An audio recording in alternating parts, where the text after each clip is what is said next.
தந்தை, மகன், தூய ஆவியின் பெயராலே ஆமென். இயேசுவில் அன்பான இறை மக்களே, ஆண்டவராகிய இயேசுவின் பெயரால் உங்கள் அனைவரையும் வாழ்த்துகின்றோம்.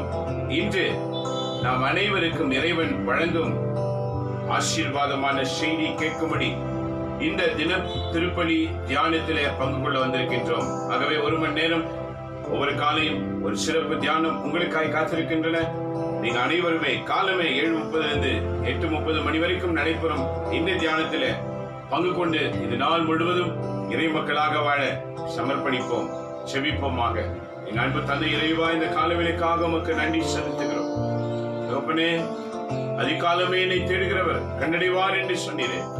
வீட்டில் ஆங்காங்கு அமர்ந்து கொண்டு இந்த செபத்தில தியானத்தில பங்கு கொள்கிற ஒவ்வொருவரையும் என் ஆண்டவர் நீர் ஆசீர்வதிப்பீராக. ஆசீர்வதியும் ஆண்டவரே, உன்னதமான கரத்தில் அர்ப்பணித்து வேண்டுகின்றோம். ஒவ்வொருவரையும் நீர் ஆசீர்வதியும். மன சோர்வுகள், உள்ள சோர்வுகள், உடல் நோய்கள் அனைத்தும் அந்த பிள்ளைகளை விட்டு விலகி இன்றைக்கு பலமுள்ளவர்களாக உடைய வார்த்தைகளை உண்டு பலனடைகிற அந்த சக்தி ஒவ்வொருவருக்கும் இந்த காலை நேரத்தில் கொடுக்குமாறு நோக்கி வேண்டுகிறோம். பாடல்களை ஆசிர்வதியும், ஜெபங்களை ஆசிர்வதியும், செய்தி ஆசீர்வதியும், அனைத்தையும் பரிசுத்த ஆவியானவர் நடத்துவீராக. நீங்கள் ஆண்டவர் இயேசுவின் பெயரால் வேண்டி எங்களையும் இங்க இருக்கின்ற அனைவரையும் எங்களோடு கலந்து கொள்கிறவர்களையும் அர்ப்பணித்து உடைய தூய ஆவின் உதவியோடு தொடங்குகிறோம். எங்க நல்ல பிதாவே, ஆமென், ஆமென், ஆமென். தேச அன்பானவர்களை இப்போது ஆண்டவரை புகழ்ந்து பாடி பிறகு செய்தியை கேட்போமாக.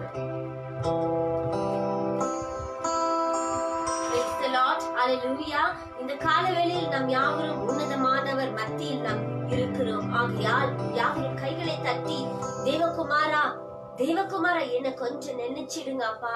ஆண்டவரே, நீங்க நினைச்சாலே என் வாழ்க்கையில் அற்புதங்கள் நடக்கும் என்று சொல்லி பாடலை பாடி நாம் யாவரும் ஆண்டவரை போற்றுவோமாக. யாவரும் கைகளை தட்டி எங்களோடு உற்சாகமாக நீங்களும் இந்த பாடலை பாடி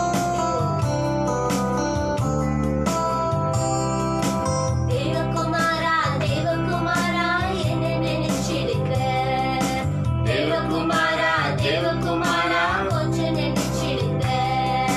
தேவகுமாரா, தேவகுமாரா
இருக்கிறது. ஆகையால் ஆண்டவர் ஒவ்வொரு நாளும் அவர் நினைக்கிறதுனால தான் நம்மளை பலப்படுத்துகிறார். ஹalleluya. ஆகவே நாம் யாவரும் இந்த பாடலை பாடும். எனக்காக நீங்க யாவையும் செய்து முடித்தீரே இயேசுவே, உமக்கு கொடான கொடி நன்றி ராஜா. S father God. இந்த பாடலை பாடி நம் ஆண்டவரை உள்ளத்தின் ஆழத்தோடு அவரை போற்றி புகழ்வோமாக. யாவரும் சேர்ந்து உள்ளத்தின் ஆழத்தோடு இந்த பாடல்களை உணர்ந்து பாடும்போது ஆண்டவருடைய வல்லமை ஒவ்வொருவரையும் தொடுவாமே. எனக்காகவே யாவையும் செய்து முடித்தீர். நன்றி நன்றி ஐயா. என் பாவங்கள் யாவையும் சுமந்து கொண்டீரே. நன்றி நன்றி ஐயா. எனக்காகவே யாவையும் செய்து முடித்தீர். நன்றி நன்றி ஐயா. என் பாவங்கள் யாவையும் சுமந்து கொண்டீரே. நன்றி நன்றி ஐயா. ஜெபிப்பதற்கும் அதிகமாக தருபவரே. ஜெபிப்பதற்கும் தருபவரே. எனக்காகவே யாவையும் செய்து முடிப்பேன். நன்றி.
நமக்காக அவர் ஜீவனே கொடுத்தவர் நம் மத்தியில் இருக்கிறார்.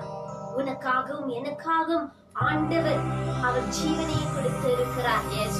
அன்றாட வேண்டிய உணவை கொடுக்க மாட்டாரா? தேவையான பண தேவைகளை அவர் சந்திக்க மாட்டாரா? உடல் சுகத்தை அவர் நோய்களிலிருந்து விடுதலை தந்து நம்மளை பலத்தால இடை கட்ட மாட்டாரா? அவர் யாவையும் செய்து முடிக்க ஆற்றல் உள்ளவராய் இருக்கிறார். அவர் நினைத்தது ஒரு நாளும் தடப்படவே படாது. பிரியமான சகோதர சகோதரிகளே, நம் ஆண்டவர் அவருடைய ஜீவனுக்கு அவர் ஜீவனுடைய ஏற்புக்கு அது தகுதியாக எதுவுமே இல்லவே இல்லை இந்த உலகத்துல. ஆகையால் நாம் யாருமே பொழுது கண்களை மூடி நம்மை நாம் தாழ்த்தி அர்ப்பணித்து நம் ஜெபம் செய்வோமாக.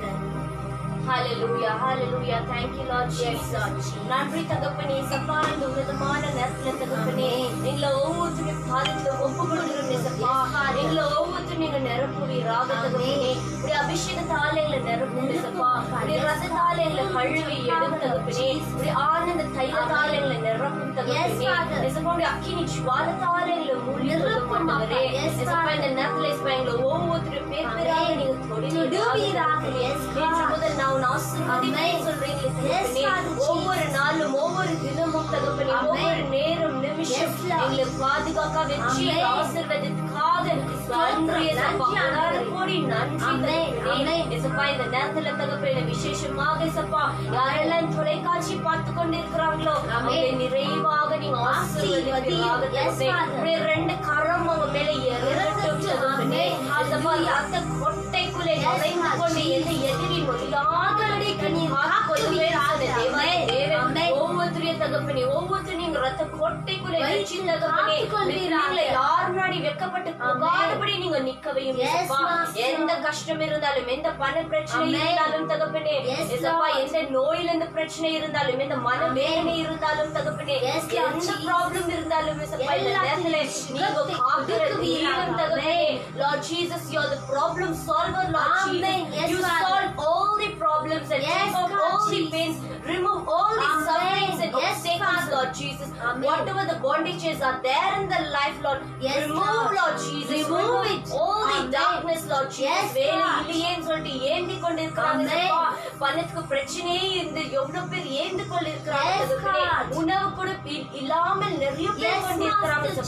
இந்த நேரத்துல தகப்பனே நீங்க தசப்பா என் கூடவே இருந்து ஒவ்வொரு நாளும் இருந்து ஆசீர்வதிப்பீராக தகப்பனே. எல்லாத்துல எங்களுக்கு விடுதலை கொடுத்து எங்களை உயர்வையும் சப்பா உங்க பிள்ளைங்களாக நாங்க இருக்கும் போது தகப்பனே நாங்க நல்லபடியா இருக்கணும். ஆசீர்வாதத்துல நிறைவா இருக்கணும். Let your holy blessings surround each and every people and let your blessing be going by the angels to all the houses, Lord Jesus. Let them fill with the Holy Spirit. சின்ன வயது பசங்கள பெரியங்க வரைக்கும் தகப்பனே அவங்க குடும்பமே இயேசுப்பா உடைய ஆசீர்வாதத்தால நிறைந்து நிரம்பி Lord Jesus. இந்த நேரத்துல இயேசுப்பா தாகத்தோடு ஏக்கத்தோடு வந்து கொண்டிருக்கிறாங்க இயேசுப்பா. உடைய வார்த்தை கேட்கணும்னு சொல்லிட்டு உணவு வேணும்னு வந்துக்கிறாங்க இயேசுப்பா. நல்ல நிறைவாக உணவை நிறைவேற்றுவீராக தகப்பனே. நிறைவாக இந்த நேரத்துல நான் கூட பேசுவீராக தகப்பனே. உடைய வார்த்தை கேட்கும் போது தகப்பனே உள்ள மகிழ்ச்சியாய் மாறும். எல்லா துக்கங்கள் சந்தோஷமா மாறும் தகப்பனே. Let all the darkness change into light, Lord. Let the holy light surround your people, Lord Jesus. உங்களுக்கு ஒரு வெளிச்சத்தை நீங்க கொடுத்து தகப்பனே நீங்க ஆசீர்வதிப்பீராக தகப்பனே. You bless the messenger, Lord. Fill him with your power, Lord Jesus. You speak through him, Lord Jesus. The each and every word, Lord. Whatever the word comes from the tongue, Lord Jesus. Let it be powerful, Lord Jesus. Let it be a miraculous word, Lord Jesus. Because you are the living God. உயிருள்ள வார்த்தை வாயிலிருந்து வரும்போது தகப்பனே ஒவ்வொரு உள்ளத்தை நீங்க ஆராய்ந்து பாருமண்டவரே. ஒவ்வொரு உள்ளத்தை நீங்க தொடுத்து தகப்பனே ஆசீர்வதிப்பீராக தகப்பனே. Everything I surrender into your mighty and holy hands, Father Jesus. I close my prayer to Jesus. Praise the Lord. Amen. Amen. ஆண்டவராகிய இயேசுவே உம்மை போற்றுகிறோம், புகழ்கிறோம், ஆராதிக்கிறோம், உமக்கு நன்றி செலுத்துகிறோம். இப்பொழுது நம் யாவரும் இறை உணவுக்காக நம் ஆவலோடு காத்திருப்போம்.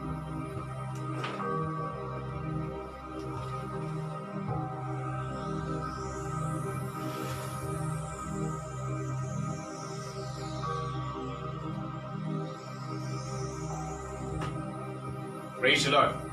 இயேசுவில் அன்பான இறை மக்களே, காத்திருக்கிற நமக்கு நிறைவானது கடந்து வரும். ஆண்டவருக்கு காத்திருக்கிறவர்கள் புதுபலன் அடைவார்கள். கழுகளை போல சட்டைகளை அடித்து பறப்பார்கள். ஓடினாலும் நடந்தாலும் சோர்வு அவர்களை தாங்காது. என் அன்புரை மக்களே, இந்த வாக்கின் அர்த்தம் என்ன என்று நாம் யோசிக்கும் போது நம்ம வாழ்நாட்களிலே நம்முடைய ஆண்டவர் என்ன செய்கிறார் என்றால், ஆண்டவருக்கு நாம் ஒவ்வொரு நாளும் காத்திருக்கிற பொழுது அந்த காத்திருத்தல் என்ன செய்யும்? உடலிலே சோர்வுகள் வந்தாலும், மனவேதனை வந்தாலும், பல துன்பங்கள் வந்தாலும், நம்மை எது ஆட்கொண்டாலும் ஒன்றுமே நம்மை மேற்கொள்ளாதவாறு காக்கின்ற இறைவனாய் இருக்கின்றார். அது ஓடிக்கொண்டே இருக்கிற ஒரு வாழ்க்கை. ஆண்டவருக்காக ஓடுகிற பயணம் வெற்றியையும் குணத்தையும் நமக்கு நிறைவாய் கொடுக்க வல்லது. ஆகவே இந்த காலை நேரத்துல வாக்குக்காக நம்மை நாமே சமர்ப்பணிப்போம். எங்க அன்பு தந்தையே இறைவா, விண்ணுலகையும் மண்ணுலகையும் ஆளுகின்ற தெய்வமே, இந்த காலை வேளைக்காக உமக்கு நன்றி செலுத்துகின்றோம். உம்முடைய வாக்குகள் எங்கள் வாழ்க்கைக்கு அருள்மயமாய் இறங்கி வரட்டும். உம்முடைய அருள் ஆசி எங்கள் வாழ்வில் நிறைவாய் இருக்கும்படி உம்மை நாங்கள் அழைக்கின்றோம். நீ சர்வ வல்லமுள்ள இறைவன். எங்களோடு இந்த காலை நேரத்தில் பேசுவீராக. இந்த அடியின் வழியாக அவளோடு காத்திருக்கிற உமது பிள்ளைகளுக்கு நீங்க பேசி ஆசீர்வதிக்கும்படிக்காக செபிக்கின்றேன். உடைய வாக்குகள் எங்கள் அனைவருக்கும் வாழ்வாய் மாறட்டும். எங்களை ஏற்று ஆசீர்வதியும் ஆண்டவரே. உம்முடைய திருக்கரத்தில் அர்ப்பணித்து எங்கள் ஆண்டவர் இயேசுவின் பெயரால் வேண்டி தூய ஆவியின் துணையோடு உம்முடைய வாக்குகளை தியானிக்கிறோம் எங்கள் நல்ல பிதாவே. ஆமேன், ஆமேன். இயேசுவில் அன்பான இறை மக்களே, ஒவ்வொரு நாளும் தின திருப்பள்ளி வாசக தியானம் என்ற தலைப்பில் நாம் தியானித்துக் கொண்டிருக்கின்றோம். இன்றைக்கு நற்செய்தி வாசகம் என்ன சொல்லுகின்றது? ஒரு திருமண விருந்துக்கு புறப்படுகிறவர் திரும்பி வரும்போது என்று சொல்லுகின்றார். இன்னைக்கு நம்ம வாழ்க்கையில பாருங்க, ஒரு சொந்த பந்த திருமணத்துக்கு நாம் செல்லுகின்றோம். நாம் செல்லும் போது அங்கு தாமதிக்கப்படும், நேரம் தாழ்த்தப்படும். குறிப்பிட்ட நேரத்துக்கு வீடு திரும்ப முடியாது. ஆக நேரம் தாழ்த்தி தான் நாம் வீடு திரும்புகின்றோம். ஏனெனில் தொலைவாக இருக்கலாம், அல்லது சொந்த பந்தங்களா இருக்கலாம், அல்லது அன்றைக்குதான் பலரை நாம் சந்திக்க நேரிடலாம். இப்படி பல விஷயங்கள் லேட் ஆவதற்கு பல விஷயங்கள் இருக்கலாம்.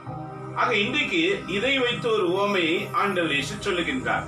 என்ன சொல்லுகிறார் பாருங்க. இன்றைக்கு வாசிக்கும் போது லூக்கா நற்செய்தி 12ஆம் அதிகாரத்துல 35 இருந்து 38 வரைக்கும் 4 வாக்கியங்கள். St. Luke chapter 12 verses 35 to 38 4 வாக்கியங்கள் வாசிக்கிறோம் பாருங்க. என்ன சொல்றாரு? உங்களிடையே வரிந்து கட்டி, உங்கள் இடையை வரிந்து கட்டி கொண்டு விளக்குகளும் எரிந்து கொண்டிருக்கட்டும். என்ன சொல்றாரு பாருங்க? உங்கள் இடையை வரிந்து கட்டி கொண்டும் விளக்குகள் எரிந்து கொண்டும் இருக்கட்டும். ஏன்? ஏன்? திருமண விருந்துக்கு போயிருந்த தம் தலைவர் திரும்பி வந்து தட்டும் போது உடனே அவருக்கு கதவை திறக்க காத்திருக்கும் பணியாளருக்கு ஒப்பாயிருங்கள். நண்பரே மக்களே, இன்றைக்கு இந்த ஒரு நிலையை ஒரு வீட்டிலே ஒரு தாயிடத்தில் எதிர்பார்க்கலாம். ஒரு நல்ல தாய் என்ன பண்ணுவாங்க? தாம் பிள்ளைங்க எப்போ வருவாங்க, தான் கணவர் எப்போ வருவாங்க அப்படின்னு காத்துக்கிட்டே இருப்பாங்க. ஒரு சில மனைவிகளை பார்க்கலாம், எல்லோரையும் பார்க்க முடியாது, ஒரு சிலரை பார்க்கலாம். பிறகு பாசம் நிறைந்தவர்களை எதிர்பார்க்கலாம். அது பிள்ளைகளா இருக்கலாம், உடன்பிறப்புகளா இருக்கலாம், யாரு வேணாலும் இருக்கலாம். தன்னுடைய வீட்டில் இருக்கிறவங்க, வெளியே போனவங்க இன்னும் வரவில்லையே என்று காத்திருத்தலை மிக அருமையாக சொல்லுகின்றார். இதே போலதான் இந்த ஆண்டவர் இன்னைக்கு என்ன சொல்கிறார் பாருங்க. அந்த வீட்டு தலைவன் வெளியே பயணம் செய்திருக்கின்றார் திருமண விருந்துக்கு. அவர் இன்னும் வரவில்லையே என்று காத்திருக்கிற பணியாளன் என்ன செய்வானாம்? வெளியே லைட் போட்டிருப்பாங்க, வீட்டில காத்து கொண்டிருப்பாங்க, எப்போ பெல் அடிச்சா உடனே திறக்கலாம் என்று காத்திருத்தல். இதுதான் இன்றைக்கு ஆண்டவர் சொல்லுகிறார். தலைவன் வரும்போது காத்திருக்கிற ஒரு பணியாளனுக்கு ஒப்பாய் இருக்கிறார். தலைவர் வந்து பார்க்கும்போது விழித்திருக்கும் பணியாளர்கள் பேறு பெற்றோர்கள். பாருங்க, அவர் தாமதமாய் வந்தவர் காத்திருக்கிறதை பார்த்த உடனே அவருக்கு எவ்வளவு மகிழ்ச்சி இருக்கும். நம்ம எல்லாம் வீட்டுல சொல்லுவாங்க, ஏன் எனக்கு காத்துட்டு இருந்தீங்க, நீங்க தூங்க கூடாதா அப்படின்னு எல்லாம் நம்ம கேட்டு இருப்போம். ஆனா இங்க வீழத்துல இந்த ஒரு சம்பவம் எப்படி சொல்லுகிறது பாருங்க. காத்திருத்தல் அந்த தலைவனுக்கு ஒரு மகிழ்ச்சியை கொண்டது. ஐயோ, எனக்காய் காத்திருக்கிறார்களே. என் நண்பரி மக்களே, இன்றைக்கு ஆண்டவர் சொல்லுகிற விளக்கம் என்ன? காத்திருத்தல். ஒன்று, தயாராக இருத்தல், எப்போ வந்தாலும் திறப்பதற்கு தயாராக இருப்பது. 2, காத்து கொண்டிருப்பது. தயாராக இருப்பதற்கும் காத்து கொண்டிருப்பதற்கும் வேறுபாடு இருக்கிறது. தயாராக இருப்பது என்றால் புறப்படுவதற்கு ரெடியாவது அர்த்தம். காத்திருத்தல் என்றால் ரெடியாகிவிட்டு அமர்ந்து கொண்டு இன்னும் போகவில்லையே என்று காத்திருப்பது. இதே போலதான் இந்த பணியாளன் தயாராகி காத்து கொண்டிருக்கின்றான். எஜமான் இன்னும் வரவில்லையே. அப்போ அந்த எஜமான் வரும்போது கதவை திறந்தால் அந்த பணியாளன் காத்திருக்கிறதை குறித்து அந்த எஜமான் மகிழ்ச்சி அடைவார். எதற்காக? பிறகு நாம் அதை பார்க்க போறோம். அவர் வந்து விழித்திருக்கிற பணியாளன் பேறு பெற்றோர் என்று சொன்னார். அவர் தம் இடையை வரிந்து கட்டிக்கொண்டு அவர்களை பந்தியில் அமர செய்து அவர்களிடம் வந்து பணிவிடை செய்வோர் என உறுதியாக உங்களுக்கு சொல்லுகின்றேன் என்று சொன்னார். பாருங்க, அவர் தம் இடையை வரிந்து கட்டிக்கொண்டு அவர்களை பந்தியில் அமர செய்து. பாருங்க, ஒரு பணியாளன் என்றால் வேலை செய்கிறவன். அவன் காத்திருக்கிறானே என்று சொல்லி அவர் உள்ளத்தில் ஏற்பட்டதனால் அவர் என்ன செய்தாராம்? தாம் அமர்ந்து உண்ணுகிற பந்தியிலே அவனையும் அமர வைக்கின்றார். தாம் ஒரு அருந்தும் பந்தியிலே பணியாளனையும் அமர வைக்கின்றாராம். ஏன்? அந்த பணியாளன் அந்த வீட்டு தலைவனுக்காக விழிப்பாயிருந்து காத்து கொண்டிருந்தான். அப்ப அவன் காத்து கொண்டிருக்கிற நேரம் எந்த நேரமா இருக்கலாம்? பகல் நேரமா, மாலை நேரமா, அல்லது இரவு நேரமா, அல்லது இன்னும் நள்ளிரவா? ஒரு காலம் இருக்குது இல்ல? இந்த பணியாளன் எந்த நேரத்திலே காத்து கொண்டிருந்தான்? அடுத்த வாக்கு சொல்லுகிறது பாருங்க. தலைவன் இரவின் 2ஆம் காவல் வேளையில் வந்தாலும் 3ஆம் காவல் வேளையில் வந்தாலும் அவர்கள் விழிப்பாய் இருக்கிறதை காண்பாரானால் அவர்கள் பேறு பெற்றோர் என்று சொன்னார். இதுதான் இன்றைய செய்தியின் நிறைவு. 2ஆம் காவல் வேளை, 3ஆம் காவல் வேளை. இந்த 2ஆம் 3ஆம் காவல் வேளை என்றால் பொருள் என்ன? 2ஆம் ஜாமம் 3ஆம் ஜாமம் சொல்லுவாங்க, 4ஆம் ஜாமம் என்று சொல்லுவாங்க. அதான் காவல் வேலை. காவல் வேலை என்றால் விழிப்பாய் இருப்பது. இந்த 2ஆம் காவல் வேலை என்றால் எந்த டைம் அது? நண்பர்கள் மக்களே, ஏற்கனவே நான் சொன்ன, திரும்ப தெரிஞ்சுக்கங்க. இந்த இரவு காவல் வேலை 4 பாகங்களாக பிரிக்கிறது. அது எப்போது தொடங்கிறது? மாலை 6 மணிக்கு தொடங்குகின்றன. எப்போது முடிகிறது? காலை 6 மணிக்கு முடிகிறது. இரவு வேலை என்பது மாலை 6 காலை 6 வரைக்கும். இதை 4 பாகங்களாக பிரிக்கிறது. முதல் 3 மணி நேரம், மாலை 6 9 மணி வரைக்கும் முதல் காவல் வேலை. பிறகு இரவு 9 12 மணி வரைக்கும் 2ஆம் காவல் வேலை. பிறகு 12 மணியிலிருந்து 3 மணி வரைக்கும், விடியற்காலை 3 மணி வரைக்கும் 3ஆம் காவல் வேலை. பிறகு 3 மணியிலிருந்து காலை 6 மணி வரைக்கும் 4ஆம் காவல் வேலை. இப்ப இங்க விவிலியத்தில் நாம் பார்க்கின்றோம் 2ஆம் காவல் வேலை, 3ஆம் காவல் வேலை என்று சொன்னார்.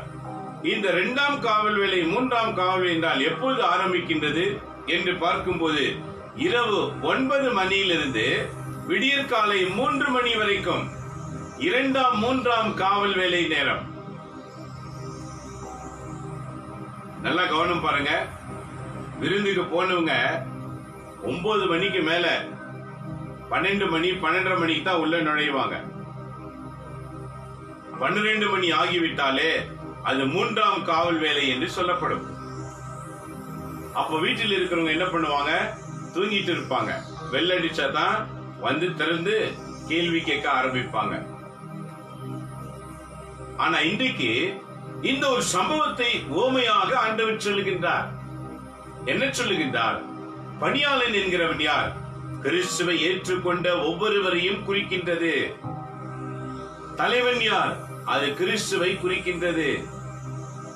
இரவு 9 காலை 3 மணி வரைக்கும் ஜெபத்திலே காத்திருக்கிறதை குறிக்கிறது. என் அன்பு மக்களே, சிந்தனை செய்து பாருங்கள். இன்றைய நற்செய்தியின் ஓமையின் அர்த்தங்கள் என்ன? 2ஆம் வேளை 3ஆம் வேளை காத்திருக்கிறவன் பேறு பெற்றவன் என்று சொல்லுகிறார் தலைவர். பேறு பெற்றவர் என்ற வார்த்தையின் அர்த்தம் என்ன? இரவிலே தூக்கத்தை தியாகம் செய்து ஆண்டவருடைய சன்னிதானத்திலே காத்திருக்கும் போது 3ஆம் காவல் வேலை முடியுகிற நேரத்திலே 3 மணிக்கு ஆண்டவர் உனக்கு ஆசீர் வழங்குவார். ஏனெனில் அவருக்காய் காத்திருப்பது அவருக்கு பிடித்ததாயிருக்கின்றன. எப்போது காத்திருப்பது? தன்னை அர்ப்பணித்து சாக்ரிஃபைஸ், தன்னையே சாக்ரிஃபை பண்ணும்போது. இந்த நேரம் நான் தூங்குகிற நேரம், என் தூக்கத்தை நான் சாக்ரிஃபைஸ் பண்ணுகிறேன். என் தூக்கத்தை விலக்கி நான் ஜெபிப்பேன். இதை முன்னிட்டு தான் இரவு வழிபாடுகள் நடக்கின்றன. 2ஆம் ஜாமம், 3ஆம் ஜாமம், 4ஆம் ஜாமம் வரைக்கும் இரவு வழிபாடு நடக்கிறது. ஏனெனில் இரவு 9 காலை 6 மணி வரைக்கும் 2, 3, 4 ஜாமங்கள் அடங்கியிருக்கின்றன.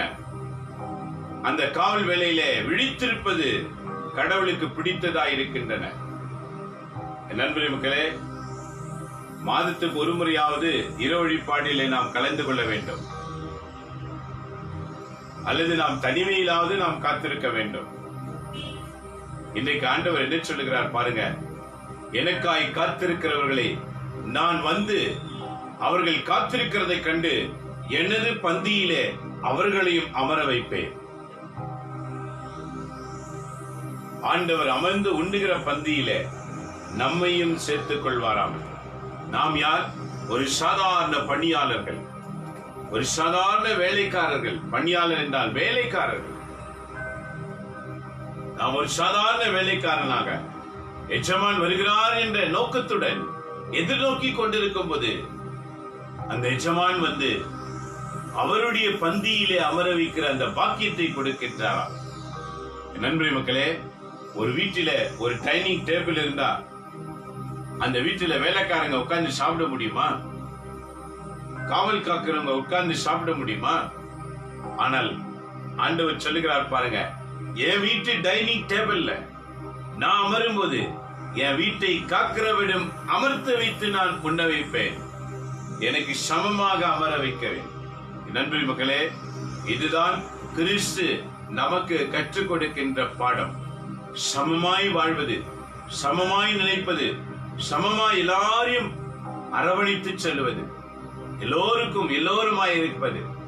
என் நண்பரே மக்களே, இன்னைக்கு நம்முடைய வாழ்வை ஆண்டவருடைய கருத்திலே அர்ப்பணிக்க கற்றுக்கொள்ள வேண்டும். ஆண்டவர் இன்றைக்கு கற்றுக் கொடுக்கிற நற்செய்தியில ஒரு நல்ல சிறந்த பணியாளனாக, வேலைக்காரனாக மாற்றம் பெற வேண்டும் என்று ஆண்டவர் சொல்லுகிறார். அந்த வேலைக்காரன் சென்றிருக்கிற அந்த எஜமான் இயேசுவுக்கு வருகைக்கு காத்திருக்கிற, விழிப்பாயிருக்கிற பணியாளனாய் இருக்கணும். ஏனோ தானோ என்று செய்கிற பணியாளன் கிடையாது. அல்லது கடமைக்காக செய்கிற பணியாளன் அல்ல. அல்லது சாஸ்திர சம்பிரதாயத்துக்காக செய்கிற பணியாளன் அல்ல. அல்லது முன்னோர்கள் செய்தார்கள் அதை நான் செய்கிறேன் என்று சொல்லி செய்கிற பணியாளன் அல்ல.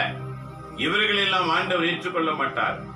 தன்னையே அர்ப்பணித்து, தன்னுடைய வாழ்க்கையை அர்ப்பணித்து, இந்த வாக்குக்காய் காத்திருக்கிறேன் என்று நினைக்கிற அந்த உள்ளத்தை தான் கடவுள் எதிர்பார்க்கின்றார். அந்த உள்ளம் யாருகிட்ட இருக்கும் சொல்றாரு? வேலைக்காரனிடத்திலே தான் இருக்கும். கூட இருக்கிறவங்க கூட எல்லாம் இருக்காது. ஏன்னா எப்பவுமே கூட இருக்காங்க பாருங்க.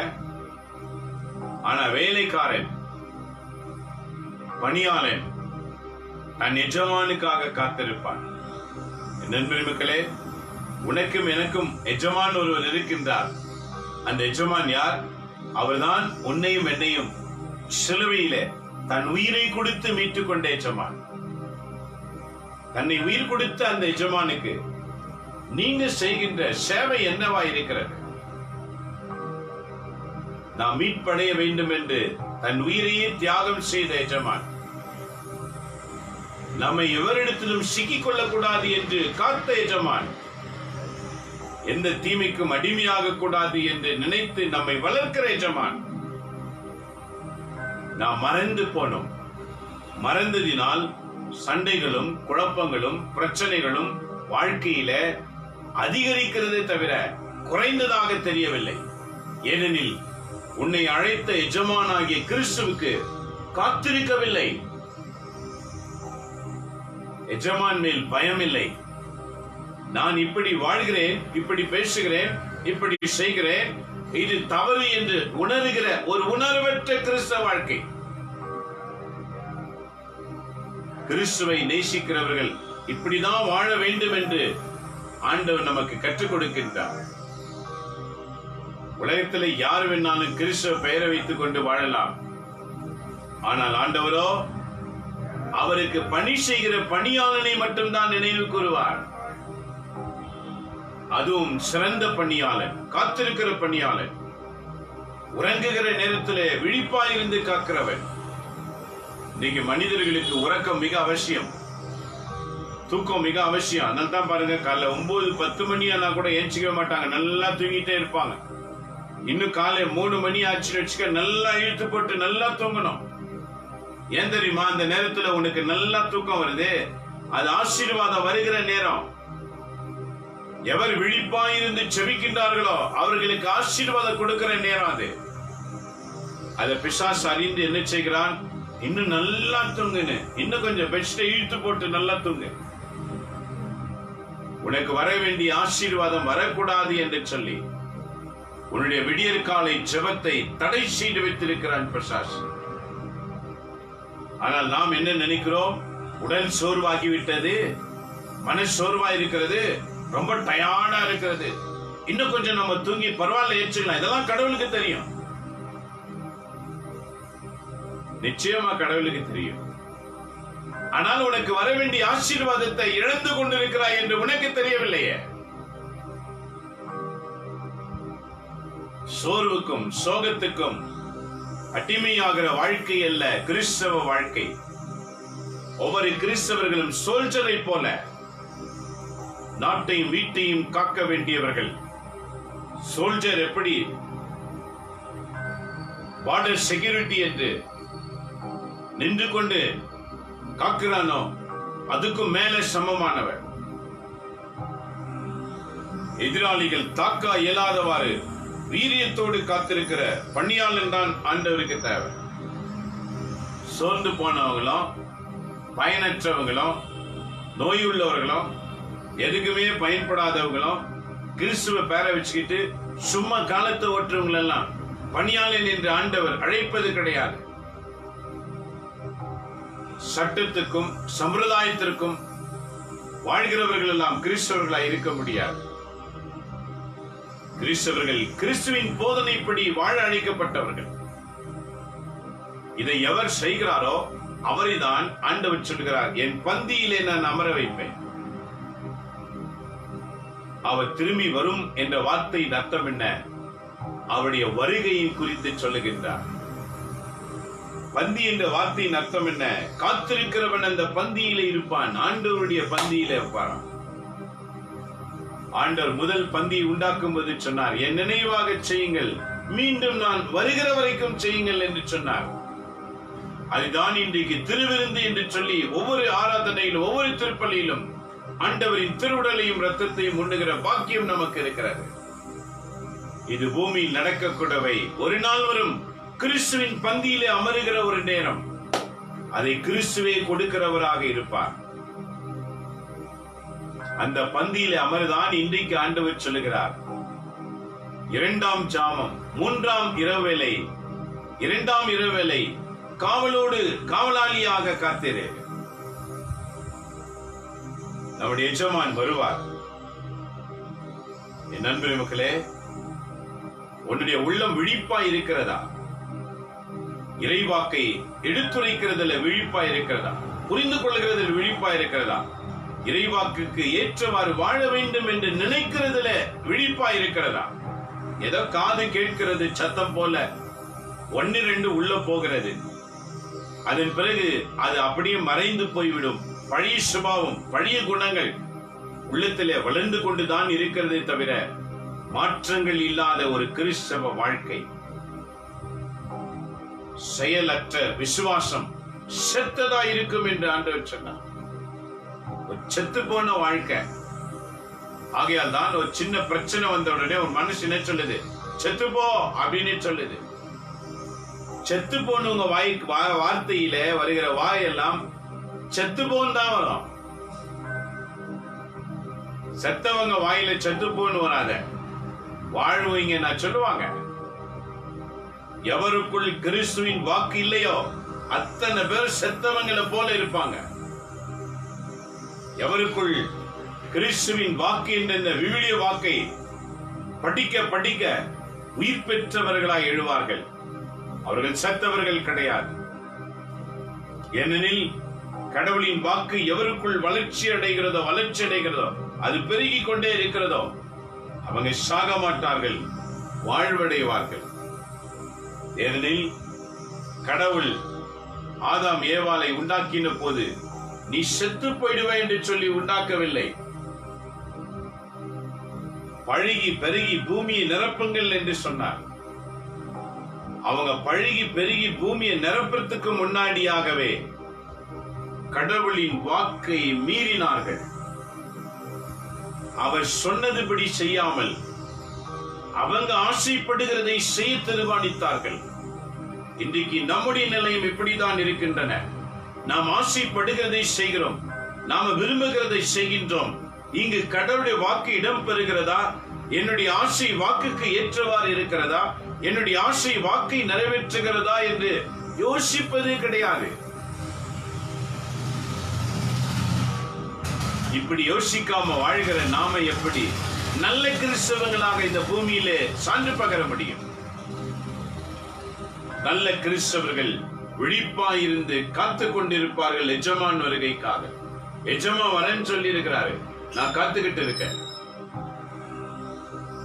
நம்ம எஜமா வரப்போகிறார். எப்போ வருவாரு அது தெரிந்து கொள்ள வேண்டிய அவசியம் இல்லை. நான் உயிரை பூமியில உயிரோடு இருக்கிற வரைக்கும் காத்து கொண்டிருப்பேன், அதுதான் அவசியம். அவர் எப்பனா வரட்டும். ஏன் தெரியுமா? நீங்க பலர் நினைக்கிறாங்க வராருன்னு 2000 வருஷமா சொல்லினே தான் இருக்கிறாங்க. வந்துட்டாரா? வருவார். ஒவ்வொரு மனிதனுடைய மரணத்திற்கு பிறகு அந்த மனிதன் திரும்ப எப்பொழுது எழுவான்? 2ஆம் வருகையிலே தான் எழுவான். மறந்துடாதீங்க. உனக்கு 2ஆம் வருகையின் வாக்கு மிக அவசியம். ஏனெனில் இன்னைக்கு நீ இறந்து போய்விட்டால் திரும்பவும் நீ உயிர் பெறுவது அவருடைய 2வது வருகையில தான். அப்ப 2ஆம் வருகையை தெரியாமலே நீ செத்து போய்விட்டால் அவர் வரும்போது நீ விழித்திருக்கிற பணியாளனாய் இருக்க இயலாது. ஏனெனில் இன்றைய நற்செய்தி வாசகம் சொன்னது, விழித்திருக்கிற பணியாளன் பேறு பெற்றவன். நண்பர்களே, மக்களே, கிறிஸ்தவ வாழ்க்கை என்பது விழிப்போடு இருக்கிற வாழ்க்கை, வீரியத்தோடு இருக்கிற வாழ்க்கை. அது சண்டை போடுறதுக்கு பயன்படுகிறது, பொய் பேசுவதற்கு பயன்படுகிறது, அசுத்த செயல்கள் செய்வதற்கு பயன்படுகிறது. பாவம் செய்கிற துணிச்சல் பரிசுத்தத்தை அடைய வேண்டும் என்று நினைப்பது கிடையாது. பாவத்துக்காய் பயன்படுகிற இந்த வாயிலிருந்து வருகிற வார்த்தைகள் அகற்றப்பட்டு கடவுளின் வார்த்தை வாயில உச்சரிக்கணும் என்ற எண்ணம் வருவது கிடையாது. என் வாயி என் இஷ்டம் போல நான் பேசுவேன், என் கண்ணு இஷ்டம் போல நான் எதை வேணாலும் பார்க்குவேன், என் காது எதை வேணாலும் கேட்பேன், என் கால் நான் எங்க வேணாலும் போவேன். நினைக்கிறவர்கள் செத்தவர்கள் போல இருப்பார்கள். அவருடைய ஜெபங்கள் ஆண்டவர் முன்னிலையில் போய் சென்றடைய இயலாது. இதை கேட்டுக்கொண்டிருக்க நண்பரே, மக்களே, ஆண்டவர் சொல்கிறார், உன் வாழ்க்கையிலே ஒரு விழிப்புணர்வு இருக்கணும், உன் மனசுல ஒரு வீரியம் இருக்கணும்.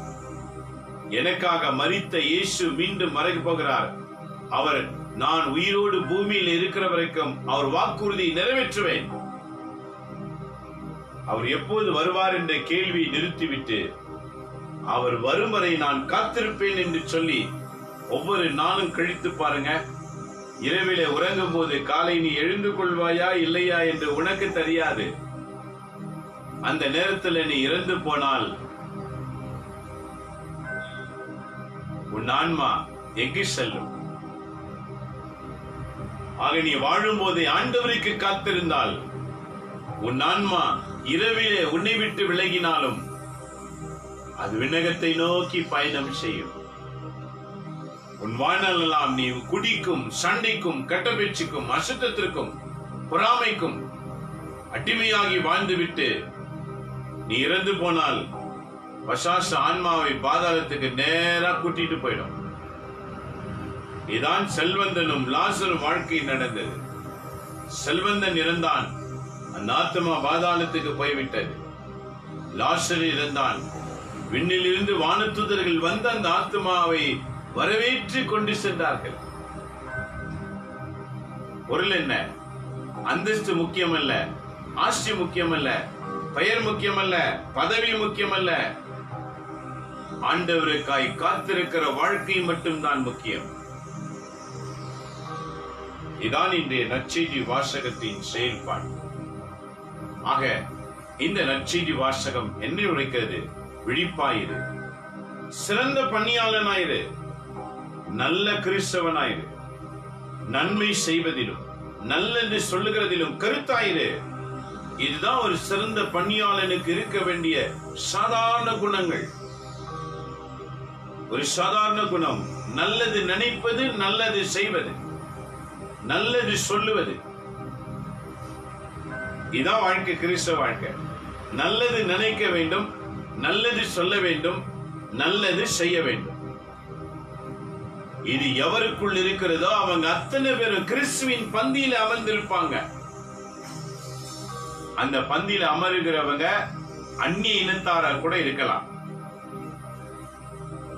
அந்நிய இனம் என்றால் பொருள் என்ன? கிறிஸ்து அல்லாதவர்களாய் இருக்கலாம். கிறிஸ்து அல்லாதவர்கள் கூட பந்தியில அமருகிற பாக்கியத்தை ஆண்டவர் கொடுப்பார். ஏனெனில் கடவுள் நம்முடைய குணங்களை மட்டுமே பார்க்கிறாரே தவிர எத்தனை வருஷம் கிறிஸ்தவங்களா வாழ்ந்தோம் என்று பார்ப்பது கிடையாது. எத்தனை நாட்கள் கிறிஸ்துவுக்காக வாழ்ந்தாய் என்று ஆண்டவர் எதிர்நோக்கி ஒவ்வொரு நாளும் நீ இன்றைக்கு வருவாயா, நாளைக்கு வருவாயா, இன்றைக்கு விழிப்பாயிருப்பாயா என்று ஒவ்வொரு நாளும் உன்னை பார்த்து கவனித்துக் கொண்டே இருக்கின்றார். நாட்கள் போய்கொண்டேதான் இருக்கிறது தவிர மனமாற்றம் ஒன்றும் ஏற்படவில்லை. ஆகவே இன்றைக்கு முதல் வாசகத்திலே பவுல் மிக அருமையாக உரைக்கின்றார். பாருங்க, எபேசியர் 2ஆம் அதிகாரத்திலே 12 - 22 வரைக்கும். Ephesians chapter 12, Ephesians chapter 2 verses from 12 to 22. வாசிக்கிறவர், அக்காலத்தில் நீங்கள் கிறிஸ்துவை ஏற்றுக்கொள்ளாதவர்களாகவும் இஸ்ரவேலின் சமுதாயத்துக்கு புறம்பானவர்களாகவும் வாக்குறுதியை கொண்டிருந்த உடன்படிக்கைக்கு அந்நியராகவும் எதிர்நோக்கு இல்லாதவர்களாகவும் கடவுள் நம்பிக்கையற்றவர்களாகவும் இவ்வுலகில் இருந்திருக்கின்றீர்கள். எத்தனை சொல்லார் பாருங்க. நம்பிக்கையற்றவங்க, கிறிஸ்துவை எதிர்நோக்கி இல்லாதவங்க, இவெல்லாம் உங்களிடத்திலும் இருக்கிறதா என்று அலசி பார்த்தால் உண்மைதான். நம்ம வாழ்க்கையில விழிப்புணர்வு மிக அவசியம். எதை செய்தாலும், எதை சொன்னாலும், எப்படி வாழ்ந்தாலும் கிறிஸ்து வெளிப்பட வேண்டும் என்ற நோக்கத்தோடு வாழ கற்றுக்கொள்ள வேண்டும். இதான் விழிப்பாய் இருப்பதற்கு பொருள்.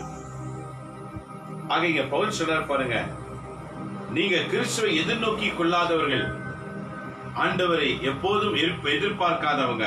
1, நாம் எந்த இனத்திலிருந்து வந்தோம் என்பதை மறந்து விட்டோம். 2, வாக்குறுதியை நிறைவேற்ற மறந்து விட்டோம். 3, அந்நியர்களாக வாழ்ந்து கொண்டிருக்கின்றோம். 4, ஒரு எதிர்நோக்கு இல்லாமல் இருக்கின்றோம்.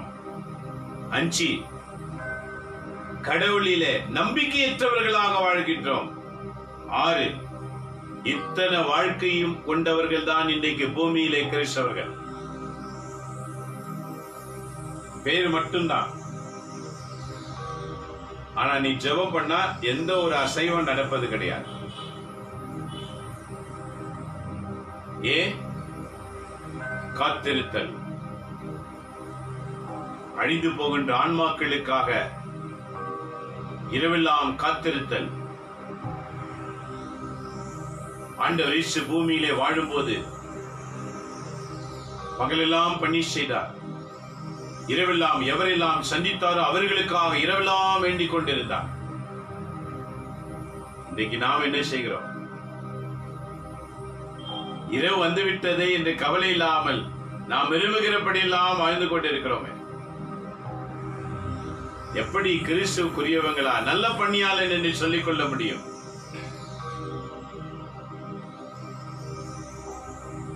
ஆண்டவரோடு ஜெபிக்கிற ஒரு சமயத்தை உண்டாக்காத கிறிஸ்தவர்கள், தூக்க பிரியர்கள், சமுதாய பிரியர்கள், மொபைல் பிரியர்கள், டிவி பிரியர்கள், கிறிஸ்துவுக்கு பிரியமாய் வாழ்கிறவர்கள் இல்லை. ஆகவே இன்றைய தியானத்தில் ஆண்டவர் சொல்லுகிறார், விழிப்பாய் இருக்கிறவன் என் பந்தியிலே இருப்பான், விழிப்பற்றவனோ புறம்பாக்கப்படுவான். நீங்க புறம்ப வாழ விரும்புகிறீர்களா அல்லது கிறிஸ்துவின் பந்தியிலே அமருகிற அந்த பாக்கியத்தை பெறுவதற்கு காத்திருந்து கிறிஸ்துவுக்காக வாழ விரும்புகிறீர்களா? சிந்தனை செய்து பாருங்க. ஆகவே நம்முடைய வாழ்க்கையில நம்மை நாமே சமர்ப்பணிக்க வேண்டும். எப்படி சமர்ப்பணிக்க வேண்டும்? நம்மை அறிந்து கொள்ள வேண்டும். ஒரு காலத்தில் தொலைவில் இருந்த நீங்கள் இப்பொழுது இயேசு கிறிஸ்துவோடு இணைந்து அவரது இரக்கத்தின் மூலம் அருகில் வந்திருக்கிறீர்கள். ஒரு காலத்துல தொலைவில் இருந்த அப்படின்னா என்ன அர்த்தம்? பாவம் செய்ய செய்ய ஆண்டவர் விட்டு தூரம் போய்கிட்டே இருக்கிறோம். தூரம் போயிருந்த நம்மை தன் மரணத்தின் வழியாக அவர் அருகிலே கொண்டு வந்து கிறிஸ்தவர்கள் என்ற பெயரை கொடுத்திருக்கிறாராம். அவர் அருகிலே இருந்து கொண்டு கெட்டவர்களாக எப்படி வாழ்வது? ஆகவே பவுல் சொல்றார், தூரத்தில் இருந்த உங்களை அருகிலே கொண்டு வந்தார். ஏனெனில் அவரை நமக்கு அமைதி அருள்பவர். மகிழ்ச்சிக்காக அமைதிக்காக அலைகிறோம் இல்லையா? என் குடும்பத்துல சந்தோஷமே இல்ல. ஏன் இல்ல? நீங்க ஆண்டவருக்குரியவங்களா மாறினா தானே அந்த சந்தோஷத்தை கொடுக்கிற ஆண்டவர் உன் வீட்டில் இருப்பாரு. அவர் இருந்தால் தானே நீங்க அமைதியா மகிழ்ச்சியா இருக்க முடியும். அவரே இல்லைன்னும் போது வீட்டில் எப்படி மகிழ்ச்சி எதிர்பார்க்க முடியும்? அமைதி எப்படி எதிர்பார்க்க முடியும்? ஒற்றுமை எப்படி எதிர்பார்க்க முடியும்? இவெல்லாம் அவருக்குரியதல்லவா? ஆகவே ஏனெனில் அவரே நமக்கு அமைதி அருள்பவர். அவரே இரண்டு இனத்தாரையும் பிரித்து நின்ற பகைமை என்னும் சுவரை தமது உடலில் ஏற்ற துன்பத்தின் வழியாய் தகர்த்தெறிந்து அவர்களை ஒன்று சேர்க்கிறவர். இயேசு உங்க வீட்டுல இருந்தாதான் நீங்க ஒற்றுமையா இருக்க முடியும். உங்க வீட்டுல மாத்திரம் இல்ல, அக்கம் பக்கம் கிட்ட எல்லாம் ஒற்றுமையா இருப்பீங்க. அந்த ஒற்றுமையின் குணத்தை கொடுக்கிறவர் இயேசு. இதான் இன்னைக்கு வாசகத்தில் சொல்லுகின்றார். பிரிந்தவர்களை ஒன்று சேர்க்கிறவர் ஆண்டவர். பிரிப்பதற்காக தடுப்பு சுவரை போட்டிருந்த போது அதை தகர்த்தெறிந்து இருவரையும் ஒன்று சேர்க்கின்றார். தடுப்பு சுவர் எதை குறிக்கிறது? நாம் மீறி செய்கின்ற தவறுகளை குறிக்கின்றது, பாவத்தை குறிக்கிறது. அந்த பாவங்களை அகற்றி ஒன்று சேர்க்கின்றாராம். ஏனெனில் கிறிஸ்து ஒன்றிணைக்க வந்தவர், ஒன்றாயிருக்கிறவர்களை பிரிக்க வந்தவர் அல்ல, பிரிந்தவர்களை ஒன்றாக சேர்க்க வந்தவர். ஆகவேதான் சொல்லுகிறார், இரு மனது கொண்டவர்களை ஒரு மனதாக்கும்படி கிறிஸ்து உள்ளே நுழைகின்றார். அப்படி என்றால் உன் வீட்டுக்கு அமைதி வேண்டும், உன் வீட்டுக்கு மகிழ்ச்சி வேண்டும், உன் வீட்டு உயர வேண்டும், உன் குணம் மாற வேண்டும், உன் செயல்பாடு மாற வேண்டும். அப்போதுதான் இவைகள் அந்த இடத்துல நடைபெறும். ஆகவே ஆண்டவர் சொல்லுகிறார் பாருங்க, பல கட்டளைகளையும் விதிமுறைகளையும் கொண்ட யூத சட்டத்தை அழித்தனர். இரு இனத்தாரையும் நம்மோடு இணைத்திருக்கும் புதியதொரு மனித இனமாக படைத்து அமைதி ஏற்படுத்தவே இவ்வாறு செய்தார். நம்மளை ஏன் கிறிஸ்தவங்களா உருவாக்கி இருக்கிறார் பாத்தீங்களா? ஏன் அந்த பழைய இனத்தை அப்படியே தொடராம கிறிஸ்தவர்கள் என்ற புதிய இனத்தை உருவாக்கினார்? ஏனெனில் பிரிவினை என்பது எவரிடத்திலும் இருக்கக்கூடாது. பிரித்து பேசுகிற குணம் எவரிடத்திலும் இருக்கக்கூடாது. விரோதிகள் எழும்பக்கூடாது. விரோதிகள் நண்பர்களாக வேண்டும். பிரிந்தவர்கள் ஒன்று சேர வேண்டும். அனைவரும் ஒற்றுமையாக வாழ வேண்டும். இதுதான் கிறிஸ்தவ இனத்தின் கொள்கை. இதை கிறிஸ்து ரொம்ப அழகா சொல்றார் பாருங்க. பல கட்டளைகளையும் விதிமுறைகளையும் கொண்ட யூத சட்டத்தை அவர் அழித்தார். ஏனெனில் அங்கு ஜாதி மதம் இருந்தது. ஏனெனில் அவங்க சட்டத்தை மட்டும் கடைபிடிக்கிறவங்களா இருந்தாங்க. அது வாழ்வாக்கி கொள்ள விருப்பம் இல்லை. மக்களை குடும்பப்படுத்தினார்கள். இத்தனையும் அங்கு இருந்தது. இங்க ஆண்டவர் சொல்லுகிறார், அதை நான் அழித்து ஒரு புதிய இனத்தை, மனித இனத்தை உருவாக்கினேன். அந்த மனித இனத்தின் பெயர் தான் கிறிஸ்தவர்கள். இந்த கிறிஸ்தவர்களுக்குள்ளே அன்னைக்கு என்ன இருந்ததோ அது அப்படி இருக்கிறது. அதே சண்டை தான், அதே குழப்பம் தான், அதே பிரிவினை தான். விழித்திருந்து ஜெபிக்கிறவர்கள் எந்த குடும்பங்கள் இருக்கின்றன? கிறிஸ்தவர்கள் என்ற பெயரை வைத்துக் கொண்டு பல கதைகளை பேச தீர்மானிக்கிற நாம் ஆண்டவருடைய வாக்குகளை தியானிக்க வேண்டும் என்பதை மறந்துவிட்டு இருக்கின்றோம். கிறிஸ்தவத்தை உருவாக்கின நோக்கம் என்ன என்று இன்றைக்கு திருப்பள்ளி வாசகத்தில் மிக அருமையாக ஆண்டவர் பேசுகின்றார். புதிய ஒரு இனத்தை உண்டாக்குவோம். பாருங்க, புதியதொரு மனித இனமாக படைத்து அமைதி ஏற்படுத்தவே இவ்வாறு செய்தார். கிறிஸ்தவங்க எங்க இருக்கிறாங்களோ அங்க அமைதி இருக்கணும்னு விரும்பினார். கிறிஸ்தவர்கள் எந்த இடத்துல இருந்தாலும் அந்த இடத்துல அமைதி நில வேண்டும். ஆனால் இன்றைக்கு கிறிஸ்தவங்க எங்க இருக்கிறாங்களோ அங்கத்தான் சண்டை, அங்கத்தான் குழப்பம், அங்கத்தான் எல்லாமே இருக்கிறது. ஏனெனில் கிறிஸ்தவர்கள் கிறிஸ்துக்குரியவர்களாய் வாழாமல் போய்விட்டார்கள். ஏன் வாழவில்லை? பைபிளை படிப்பது கிடையாது. படித்தா தானே இதெல்லாம் தெரியும். நன்றி மக்களே. மனமாற்றம் இல்லாத வாழ்க்கை கிறிஸ்துவின் பந்தியிலே அமர இயலாது. உன்னால சண்டை வரும், உன்னால குழப்பம் வரும், உன்னால பிரிவினை வரும் என்றால் ஆண்டவர் உன்னை நேசிக்க மாட்டார். பூமியில வேணா நானும் கிறிஸ்தவன் சொல்லிக்கலாம், சொல்லிக்க. கிறிஸ்து உன்னை எனக்குரியவன் என்று சொல்ல மாட்டார். எந்த வகையில சொல்லுவார்? கிறிஸ்துவுக்காக நீங்க என்ன சாதிக்கிறீங்கன்னு சொல்ல போறார். நம்மை உண்டாக்கின நோக்கம் ஆண்டவர் இன்றைக்கு சொல்றாரு பாருங்க. நாம எங்க இருக்கிறோமோ அங்க பிரிந்தவங்க ஒன்னா சேரணும். நாம எங்க இருக்கிறோமோ அங்க அமைதி உண்டாகணும். நாம் எங்க இருக்கின்றோமோ அங்கு ஒற்றுமை உண்டாக வேண்டும். நாம் எங்க இருக்கின்றோமோ அங்கு இறை பிரசன்னத்தை மக்கள் காண வேண்டும். நாம் எங்க இருக்கின்றோமோ அந்த இடத்துல ஆசீர்வாதம் மக்கள் உணர வேண்டும். ஒரு நாளைக்கு நாம எங்க வேணாலும் பயணம் செய்யலாம். நாம் எங்கெல்லாம் பயணம் செய்கிறோமோ அங்கெல்லாம் இந்த ஒரு புதிய அமைதி உண்டாகுகிற சூழ்நிலை உருவாக்கத்தான் உன்னையும் என்னையும் கடவுள் இந்த பூமியில ஒரு கிறிஸ்தவனாக வைத்திருக்கின்றார். இதை நாம் உணர்வதே கிடையாது. உணராம வாழ்ந்து கொண்டிருக்கின்றோம். ரொம்ப நாளைக்கு இது இப்படியே இருக்கும் நினைக்காதீங்க. எப்படி கொரோனா என்ற கொள்ளை நோய் வந்து அநேகரை வாரிக்கொண்டிருக்கின்றதோ, இதை பார்த்து கூட பயப்பட்டு திருந்தாம வாழ்வோம் என்றால் இன்னும் இதைவிட ஒரு பெரியதாக தோன்றும். அதை பார்த்த உடனே பயம் ஏற்பட்டுவிடும். நன்றி மக்களே. இந்த ஆண்டின் தொடக்கத்திலேயே ஆண்டவர் சொன்னார், இது மரணத்தின் ஆண்டு. அடியனோடு சொன்னார். மார்ச் மாதம்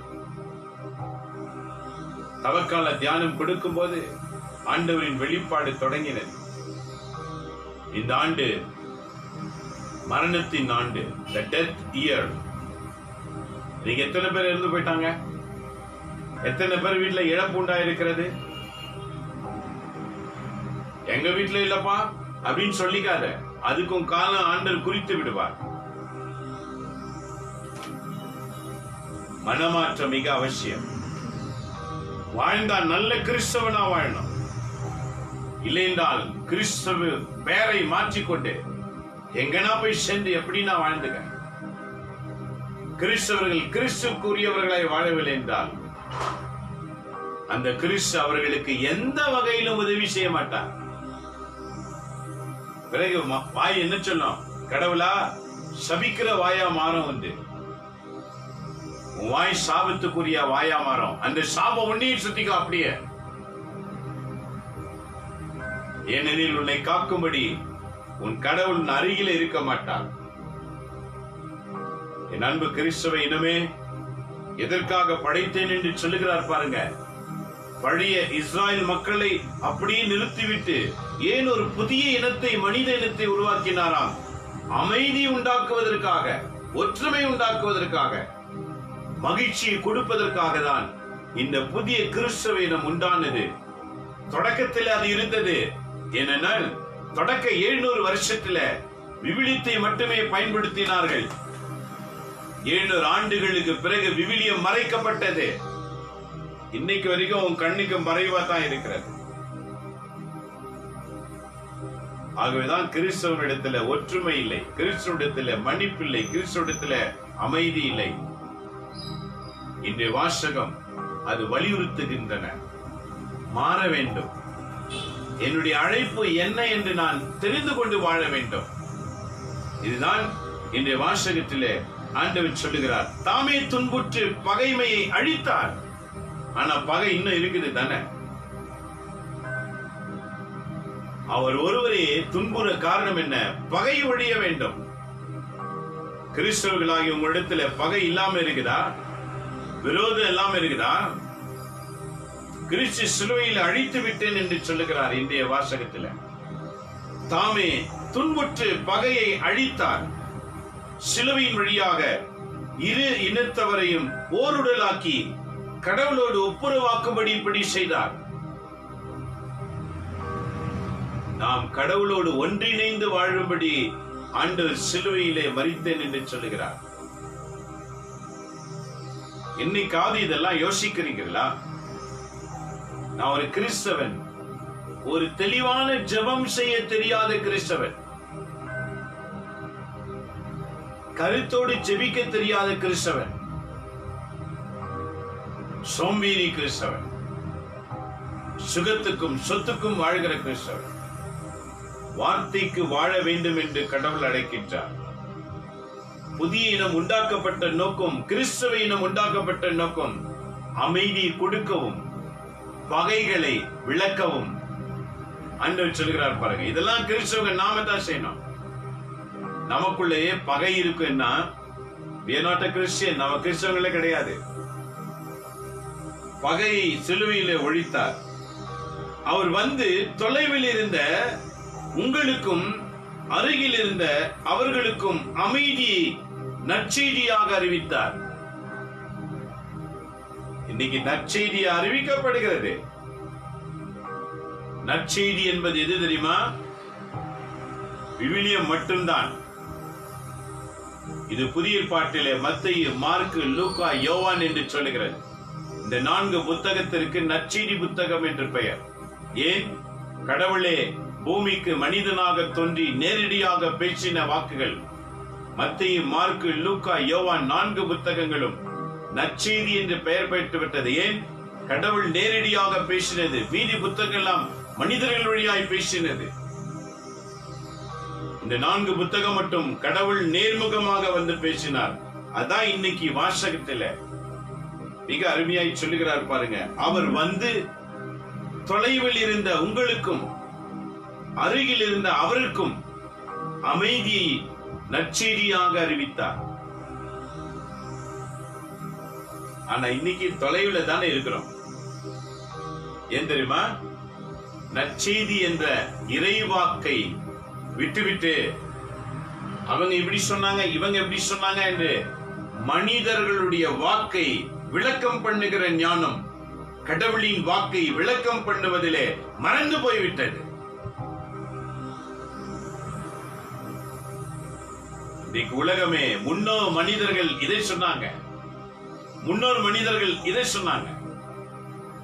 கடவுள் உனக்கும் எனக்கும் எழுதி வைத்திருக்கிற நற்செய்தி நமக்குள்ள வந்தாதான் நாம் நல்ல கிறிஸ்தவர்களாக, இணைந்த கிறிஸ்தவர்களாக வாழ முடியும் என்று இன்றைய நற்செய்தி வாசகங்கள் அறிவு கண்களை திறக்கின்றன.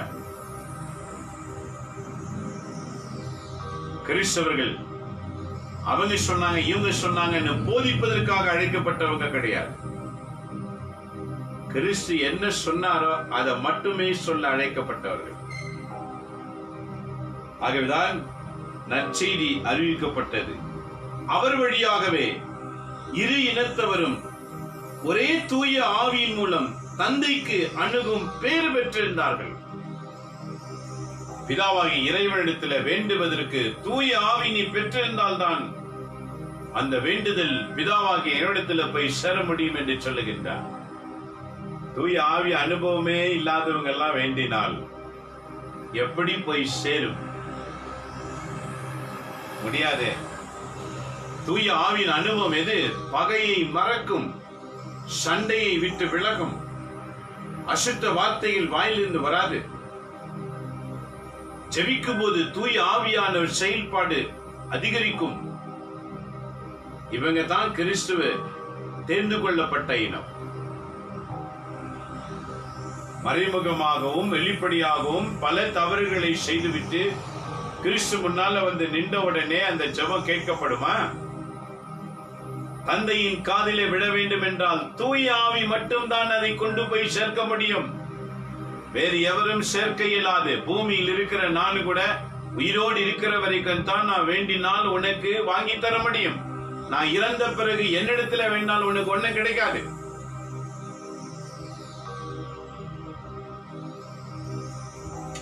இதை உணர வேண்டும். ஏனெனில் விவிலியம் தெளிவாய் சொல்லுகிறது, ஒரே தூய ஆவி மூலம் நம் தந்தையை அணுகும். பொருள் என்ன? அவரோடு பேசுவதற்கு பேறு பெற்றிருக்கின்றோம். தந்தையை அணுகுகின்ற அந்த அணுகுமுறையை கற்றுக் கொடுக்கிறவர் தூய ஆவி மட்டும்தான். எவராலும் கற்றுக் கொடுக்க முடியாது. வாழ்க்கை வழிமுறைகளை சொல்லிக் கொள்ளலாம். இந்த வழியில வந்தா இந்த தூய ஆவி அனுபவம் பெறலாம் என்று ஊழியர்களுடைய, புனிதர்களுடைய, பெரிய பெரிய மனித இறைவாக்கினருடைய வழிமுறைகளை கற்றுக்கொள்ளலாம். ஆனால் கடவுளிடம் பேச வேண்டும் என்றால் அந்த செய்தி கடவுள்கிட்ட போனா தூய ஆவி ஒருவர் தான் இந்த பூமியில் இருந்து நம்ம ஜெபத்தை கொண்டு போய் கொடுக்க முடியும். அவர்தான் தான் இணைப்பாளர். இதான் இன்னைக்கு வாசகத்துல தெளிவாக சொல்லுகிறார். அணுகும் பேறு பெற்றிருக்கின்றோம். யார் வழியாக? பரிசுத்த ஆவியின் வழியாக. எனவே நீங்கள் அந்நியராய் அல்ல, வேற்று நாட்டினரும் அல்ல, இறை மக்கள், சமுதாயத்தின் உடன் குடிமக்கள், கடவுளின் குடும்பத்தை சேர்ந்தவர்கள். நாம் அந்நியர்கள் அல்ல, கடவுளின் குடும்பத்தில் உறுப்பினர்கள். கடவுளின் குடும்பத்தில் உறுப்பினராய் இருக்கிறவர்கள் பாவம் செய்யலாமா? தவறாய் பேசலாமா? சண்டையிடலாமா? கோபப்படலாமா? முடியாதே. இதை நினைத்து பாருங்கள். ஆகவே மாற வேண்டும். யார் மாறுவார்கள் என்பது உனக்கு கவலை வேண்டாம். நான் மாறுகின்றேன். அவங்க மாறினாங்களா, இவங்க மாறினாங்களா, இவங்க மாறினாங்களா, எனக்கு தேவையில்லாது. நான் மாறுகின்றேன். தீர்மானம் பண்ணுங்க. ஏனெனில் நான் கிறிஸ்தவன், நான் மாறுகின்றேன். எவரை குறித்தும் கவலை வேண்டாம். பாவம் நம்மை விட்டு விலகின உடனே நீங்க அழைக்காமலேயே பரிசுத்த ஆவியானவர் உனக்குள்ளே வருவார். அந்த பரிசுத்த ஆவியானவர் உதவியோடு நீ ஜெபம் பண்ணும்போது அந்த ஆவியானவர் அந்த ஜெபத்தை விண்ணகத்துக்கு அப்படியே கொண்டு செல்லுவார். பரிசுத்த ஆவியானவர் உதவி இல்லாமல் செய்கிற எந்த ஜெபமும் அது பாதி வானத்தை கூட போய் தொட முடியாது. ஆகவேதான் நம்ம விண்ணப்பம் எதுவுமே நடக்கிறது இல்லை. ஏனெனில் தெளிவாய் சொல்றார் பாருங்க, தூய ஆவி உனக்குள்ள இருந்து செயலாற்றினால் தான் கடவுளையே அணுக முடியும். ஏன்னா அவர்தான் கடவுளிடத்துல இந்த ஜெபத்தை கொண்டு போய் சேர்க்க முடியும். வேறு யாராலும் முடியாது, யார் வழியும் போனாலும் முடியாது. ஏனெனில் இது தொடக்க திருச்சபையின் போதனைகள், இன்னைக்கு இருக்கிற போதனைகள் அல்ல. தொடக்க திருச்சபை எப்படி வளர்ந்திருக்கிறது பாருங்க. ஆகவே திருத்தூதர்கள், இறைவாக்கினர்கள் ஆகியோர்களை அடித்தளமாகவும், நல்லா கவனிச்சு பாருங்க, திருத்தூதர்கள், இறைவாக்கினர்கள் ஆகியோர்களை அடித்தளமாகவும் கிறிஸ்து இயேசுவையே மூளைக்கல்லாகவும் கொண்டு அமைக்கப்பட்ட கட்டடமாய் இருக்கின்றது.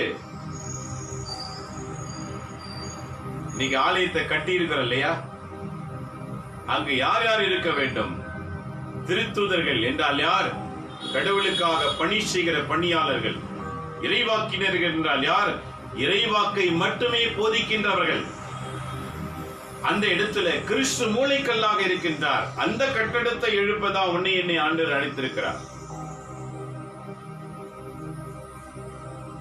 நன்றி மக்களே, இன்னைக்கு திருப்பள்ளி வாசகம் எவ்வளவு தெளிவா இருக்குது பாத்தீங்களா? ஆகவே கிறிஸ்துவின் உறவில் கட்டடம் முழுவதும் இசைவாக பொருந்தி ஆண்டவருக்கென்று தூய கோவிலாக வளர்ச்சி பெறுகிறது. ஆண்டவருக்கென்று தூய கோவிலாக அது வளர்ந்து பெருகுகிறது. அந்த கோவிலிலே ஆண்டவர் ஒருவர்தான் மகிமைப்பட வேண்டும். நீ நானும் இல்ல. நாம பெருமையை பீத்திக்கிறதுக்கு இடம் அது கிடையாது. கடவுள் ஒருவரே மகிமை பெற வேண்டும். இந்த நோக்கத்தோடு பணி செய்கிற பணியாளர்கள் தேவை என்று ஆண்டவர் உணர்த்துகின்றார். இதை கேட்டுக்கொண்டிருக்கிற நண்பரி மக்களே, நாம் எப்படி வாழ்ந்து கொண்டிருக்கிறோம் என்று உணர்ந்து இனிமேலாவது என்னால் அமைதி உண்டாக வேண்டும், என்னால் பகை ஒழிய வேண்டும், என்னால் ஒற்றுமை பெருக வேண்டும், நான் எங்கிருக்கின்றேனோ அங்கு மகிழ்ச்சி இருக்க வேண்டும், இதற்காக தான் நான் வாழ வந்திருக்கிறேன் என்று தீர்மானித்து வாழ கற்றுக்கொள்ளுங்கள். இதுதான் விழிப்பாய் இருக்கின்ற பணியாளனுக்கு ஒப்பாக இருக்க முடியும். ஆகவே முடிக்கின்றார் பாருங்க, நீங்களும் அவரோடு இணைந்து தூய ஆவி வழியாக கடவுளின் உறையுமிடமாக கட்டப்பட்டு வருகிறீர்கள். நம்ம உடலை தூய ஆவி தங்கும் உடலாக கட்டப்பட்டு வர வேண்டும்.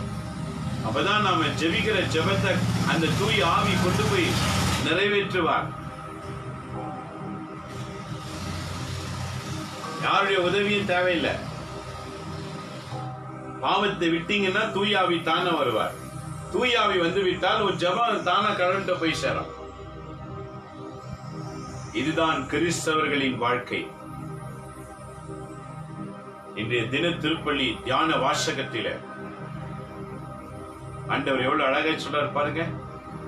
விழித்திருக்கிற பணியாளன் நேரமின்றி பார்க்காமல் இரவு 9 காலை 3 மணி வரைக்கும் 2ஆம் இரவு காலம் 3ஆம் இரவு காலம் என்பது இரவு 9 காலை 3 மணி வரைக்கும் கடவுளுடைய சன்னிதானத்திலே காத்திருக்கிற பணியாளர்கள் ஆண்டவருக்கு தேவை. இறை பணிக்கு என்று வந்துவிட்டு நல்லா தூங்கி இஷ்டம் போல பேசுகிற பணியாளன் ஆண்டவர் சொல்லிவிட்டார் பாருங்க, வெள்ளை அடிக்கப்பட்ட கல்லறைகளே உங்களுக்கு ஐயோ கேடு.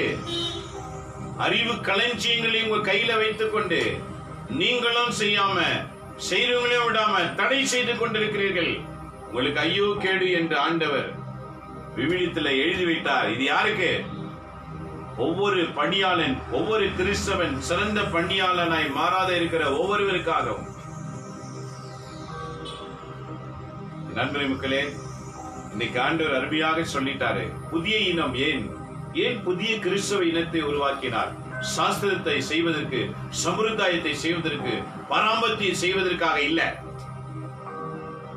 கிறிஸ்துவின் நற்செய்தியை மட்டுமே நம்பி பரிசுத்த ஆவி உதவியோடு கிறிஸ்து மூலைக்கல்லாக அந்த கட்டடம் எழுப்புவதற்காக. இன்னைக்கு எந்த கட்டடத்தை எழுப்பி வச்சிருக்கோம்? பாவம் தான் நிறைந்திருக்கிறது. கடவுளை மகிமைப்படுத்துகிற தலங்கள் குறைந்து விட்டது. ஆகவேதான் கடவுளின் செயல்பாடு இல்லை. கொரோனா வந்து வாரின போது மூடப்பட்டு விட்டது. கடவுள் செயல் இல்லாத இடத்துல மூடப்படாமல் வேற என்ன இருக்கும்? ஏனெனில் இன்றைய நற்செய்தி வாசகத்தின்படி நம்ம வாழ்க்கை அமைக்கப்படவில்லை.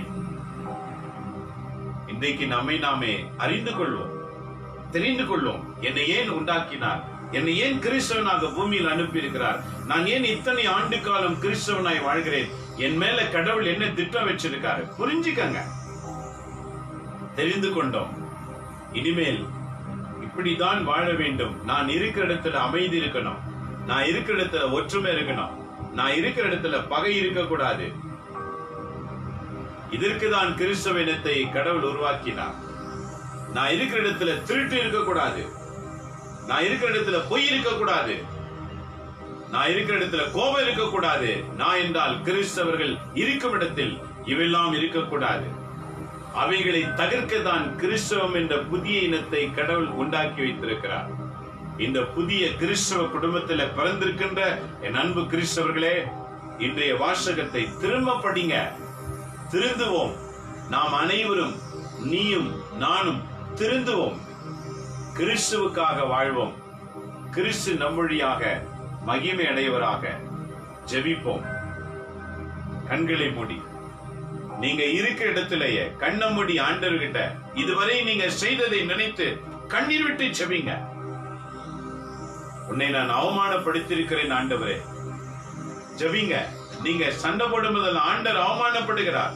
உங்க வாயில் வருகிற கெட்ட பேச்சு வரும்போதெல்லாம் ஆண்டவர் அவமானப்படுகிறார். மன்னிப்பு கேளுங்க. என்னை மன்னித்துக் கொள்ள ஆண்டவரே. இனிமேல் நான் ஒரு நல்ல கிறிஸ்தவனாக வாழ விரும்புகிறேன். என்னை மாற்றுங்க ஆண்டவரே. சந்தர்ப்பத்திற்கும் சூழ்நிலைக்கும் நான் அடிமையாகி பாவம் செய்து விடுகிறேன்.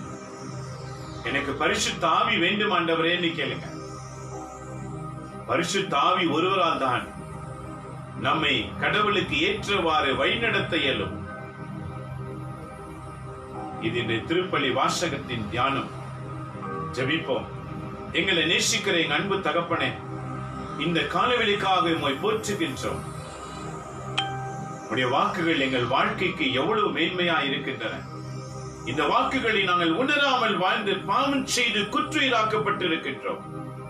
என்னோடு செபிக்கிற எங்கள் அனைவரையும் இன்றைக்கு ஆசீர்வதிப்பீராக. எங்க உள்ளத்தில் இருக்கிற தீமைகள், உள்ளத்தில் இருக்கிற பாவங்கள், சிந்தனையில் இருக்கிற பிடித்து கம் போல ஒட்டி இருக்கிற எல்லா தீய சிந்தனைகள் இப்போது பிடிகறியப்படுவதாக. இனிமேல் நல்ல கிறிஸ்தவர்களாக, பரிசுத்த ஆவியோடு இணைந்து செயல்படுகிற கிறிஸ்தவர்களாய் எங்களை நீங்க ஆசீர்வதிங்க ஆண்டவரே. உடைய சிலுவையின் ஒரு துளி ரத்தம் எங்க சிறுசின் மேல் விழுவதாக. நாங்கள் தூய்மையாக்கப்பட்டு பரிசுத்த ஆவி உதவியோடு அமைதியை கொடுக்கவும், சந்தோஷத்தை கொடுக்கவும், ஒற்றுமையை கொடுக்கவும், அப்பேர் பெற்ற ஒரு நல்ல சிறந்த பணியாளர்களாக எங்க ஒவ்வொருவரையும் நீர் மாற்றுவீராக. என்னோடு ஜெபிக்கின்ற ஒவ்வொருவரையும் ஆசீர்வதி. இந்தியாவில பல பகுதியில இந்த நிமிஷத்துல கண்ணை மூடி ஜெபிக்கிறவங்க மேல பரிசுத்த ஆவியானவர் இறங்குவீராக.